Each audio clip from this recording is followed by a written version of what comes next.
வணக்கம். எங்கள் கட்சி கொடியை காப்பி அடித்தவர் விஜய். சீமான் குற்றச்சாட்டு. சீமான் அவர்கள் எதற்காக நான் தொடர்ந்து விஜயை எதிர்த்து வருகிறேன் என்று பிரத்யேகமாக ஒரு பேட்டியில் குறிப்பிட்டுள்ளார். அதாவது, தமிழகத்தில் நாங்கள் ஈழத்தமிழர் பிரச்சனைக்காக உருவாக்கப்பட்ட கட்சி இது. பின்பு தமிழர் நலனுக்காக தொடர்ந்து பாடுபட்டு வருகிறது.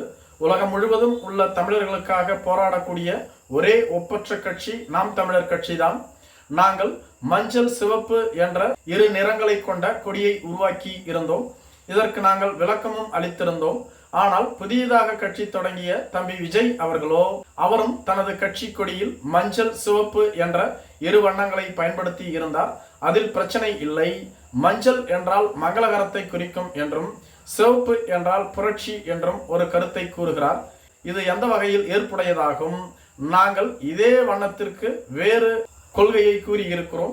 அவர் புதியதாக கட்சி தொடங்கி இதில் குழப்பத்தை ஏற்படுத்த பார்க்கின்றார். மேலும் தமிழ் தேசியமும் திராவிடமும் இரண்டு கண்கள், இவை இரண்டும் வெவ்வேறானது இல்லை, ஒன்று என குறிப்பிடுகிறார். திராவிடம்தான் தமிழர்களை அழித்தது.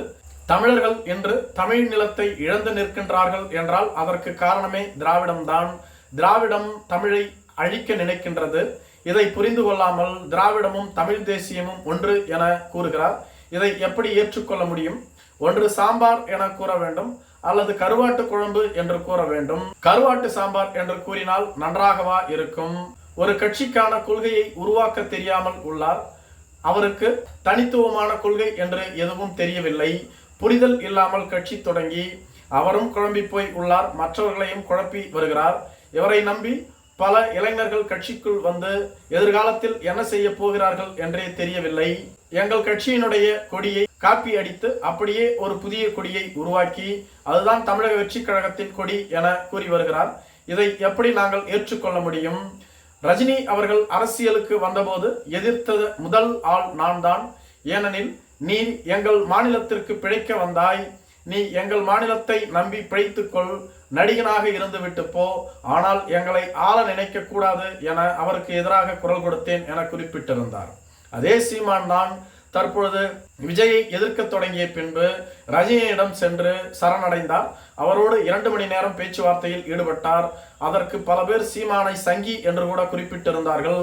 அதற்கு சீமானும் சங்கி என்றால் நண்பன் என ஒரு புதிய விளக்கத்தை அளித்திருந்தார்.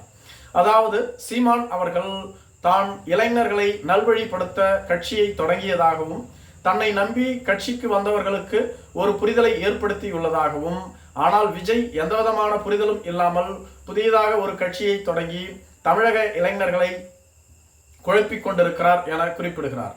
மேலும் சீமான் அவர்கள் தான் ஆரம்பத்திலிருந்து இதுவரையிலும் ஒரே கருத்தை தான் கூறி வருகிறேன், நான் கருத்தில் மாறுபடுவது கிடையாது எனவும் குறிப்பிட்டிருந்தார். அதற்கு பலரோ, ஆரம்பத்தில் நீங்களும் திராவிடத்தை ஆதரித்தீர்கள், பெரியாரை உயர்த்தி பேசினீர்கள், தற்பொழுது திராவிடத்தை எதிர்க்கின்றீர்கள், பெரியாரையும் எதிர்க்கின்றீர்கள், ஒரு காலத்தில் ரஜினியை எதிர்த்தீர்கள், தற்பொழுது ரஜினியிடம் ஆதரவு கேட்கின்றீர்கள், இப்படி நீங்களும் கட்சிக்காக உங்களது நலனுக்காக மாறி மாறிதான் பேசி வருகிறீர்கள். நீங்கள் மட்டும் எந்த விதத்தில் ஸ்திரத்தன்மையோடு ஒரே கருத்தை பேசுகிறேன் என்று கூறி வருகிறீர்கள் எனவும் கேள்வி எழுப்பி உள்ளார்கள். மேலும், நீங்கள் எதிர்காலத்தில் தமிழக வெற்றி கழகம், விடுதலை சிறுத்தைகள் கட்சி, பாட்டாளி மக்கள் கட்சியோடு கூட்டணி வைக்க விரும்புகிறீர்களா? ஏனெனில் இவர்கள் அனைவரும் தமிழகத்தைச் சேர்ந்தவர்கள் எனவும் கேள்வி எழுப்பி இருந்தார்கள். எனது வாக்கு வங்கி தற்பொழுது 8% உள்ளது. எங்கள் கட்சிக்கு 20% வாக்கு வங்கி உயர்ந்த பின்புதான் நாங்கள் மாற்றுக் கட்சியோடு கூட்டணி குறித்து பேசுவோம். தற்பொழுது நான் யாரிடமாவது சென்று கூட்டணி குறித்து பேசினால் சிறுபிள்ளைத்தனமாக இருக்கும். மேலும் நாங்கள் தொடர்ந்து தனித்து போட்டியிட்டு வருகிறோம். பல முறை தோல்வியும் அடைந்து விட்டோம். நான் கூட்டணிக்கு சென்றால் எனக்கு பணமும் கிடைக்கும், வெற்றியும் கிடைக்கும். ஆனால் நான் அதை எதிர்க்கின்றேன். தனித்து களமாடத்தான் நான் விருப்பமாகவும் உள்ளேன். ஆனால் எதிர்காலத்தில் கூட்டணி வைப்பேன் எனவும் குறிப்பிட்டிருந்தார். நன்றி.